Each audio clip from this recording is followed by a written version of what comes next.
Se existe um caminho para se chegar ao futuro, certamente ele passa por aqui. Somos movidos pela mais pura inspiração e dedicação. Em 50 anos, aprendemos que excelência é isso, o essencial, cuidar de vidas. E qual a receita para se chegar até aqui? Simples. A dedicação de todos que fazem do Norospar o hospital de toda a família. A defesa do homem acusado de tentar matar a esposa na semana passada, nas proximidades da Estrada Pavão, entrou em contato com a reportagem do Moarama News a fim de esclarecer os fatos que antecederam a prisão de seu cliente. Segundo ele, o homem já iria se entregar no dia em que foi preso, mas primeiro precisou receber atendimento médico na unidade de pronto atendimento. O mandado de prisão preventiva foi cumprido na última terça-feira por policiais da Delegacia da Mulher de Moarama.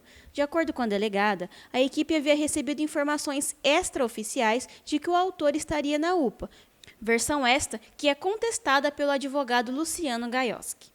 Na realidade, eu apenas entrei em contato com vocês, com a Flávia, agradeço imensamente, vocês terem vindo falar comigo. Porque, assim, a Delegacia da Mulher faz um trabalho esplêndido, e eu acho louvável o trabalho dos policiais, de toda a equipe. Porém, nesse caso em específico, aconteceu o seguinte: eu, como advogado, já estava sabendo, já estava ciente de que o meu cliente já estaria com mandado de prisão expedido, porém, o meu cliente não estava no gozo das faculdades mentais. O meu cliente estava totalmente fora da realidade, algo que nunca tinha acontecido, tanto que, salvo engano, no depoimento, a imprensa da própria esposa e vítima, que está ligada aqui aos fatos, ela mesma disse que acreditava que fosse por causa do uso de bebida alcoólica com remédios, com psicotrópicos. Tá, pois bem.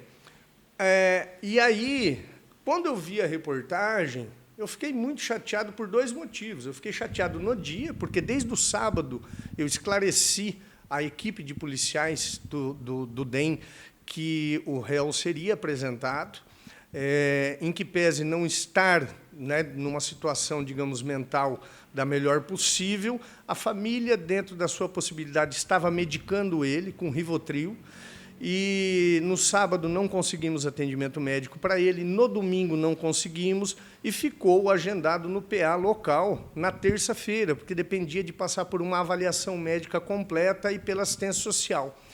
E o que ocorreu? Quando nós já estávamos fazendo o atendimento dele, ele já mediante consulta, eu fui deixando totalmente a par a equipe investigativa, E eu advogo em Moarama há 31 anos aproximadamente. Eu nunca fui uma pessoa de trabalhar dentro de algo que não fosse a realidade. Se não fosse o meu interesse e do próprio réu e da família, eu não estava, como eu encaminhei, nós não estamos aqui para expor a imagem de família e de ninguém, mas eu fiz um vídeo na casa do réu, ele saindo, abraçando o pai, filha, abraçando a mãe, que são pessoas de idade, e eu, como advogado, e dentro de um caráter de bom senso, eu não poderia simplesmente apresentá-lo no sábado ou no domingo, no estado emocional e psíquico em que ele se encontrava, correndo o risco dele até se matar, porque por 2 vezes ele tentou suicídio dentro de casa. Ele estava numa situação totalmente assim, atroz. Aí eu tenho uma responsabilidade também com a família. Por isso que eu busquei primeiro o atendimento médico. O serviço público só pôde fornecer ele na terça. E na terça, conforme prometido aos investigadores, eu levei o réu até o pronto atendimento, ele estava sendo consultado, ele estava dopado, porque ele estava muito agitado, apesar de não agressivo, mas agitado e fora de uma razão, digamos, normal. E os policiais disseram que a doutora delegada entendeu que tinha que cumprir o mandado de prisão independente. De repente, não crendo na minha palavra que o réu seria levado para cumprimento do mandado de prisão. Mas eu nunca fugi da realidade. E, se fosse a minha intenção fugir da realidade, eu teria levado ele para se tratar em qualquer lugar, vizinho, né? Não aqui necessariamente, e não teria encaminhado vídeos, inclusive, para os próprios investigadores. Então, é assim, modéstia à parte, e eu não posso ser conivente com o fato de que é uma informação extraoficial. Não, era o próprio advogado aqui que vos fala quem comunicou que ele estava sendo atendido. E nós queríamos apenas um respaldo médico de que, se o quadro dele fosse bom e estável, fosse para a delegacia e iniciar o cumprimento da sua pena, porque ele vai responder a um processo. E queríamos essa certeza.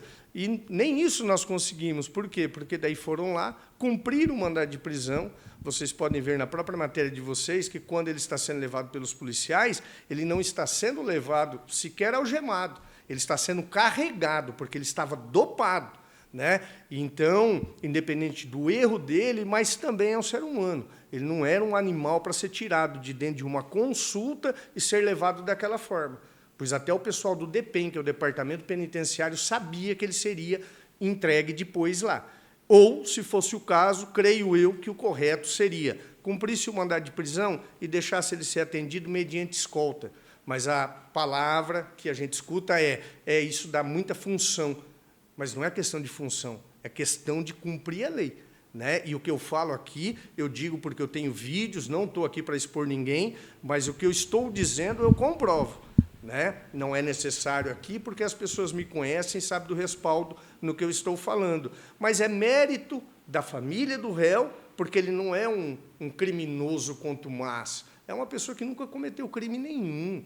Então, nós temos que entender agora essa questão da insanidade mental dele, se ela já existia, se ela era pré-existente ou se ela existiu naquele momento, e tratá-lo como ser humano, tal qual ele é. E, não sei se já disse isso, a própria esposa disse que ele nunca teria agido daquela forma, e que ela mesmo atribui o uso de remédio, salvo engano, com álcool. Ela teria feito algum comentário nesse sentido. Então, é isso.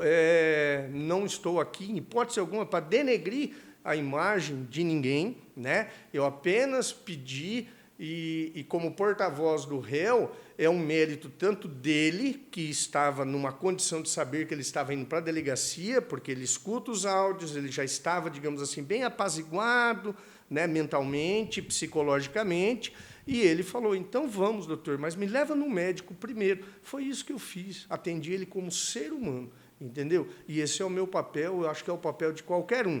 Agora, se a autoridade policial não deu crédito e não acreditou na minha palavra de que iria entregá-lo, é uma faculdade deles, mas não de que tiveram informações extraoficiais e foram lá cumprir o mandado de prisão como se eles não soubessem o que estava sendo feito. Porque eu levei ele dentro do meu carro no PA e eu informei a polícia que eu estava no PA.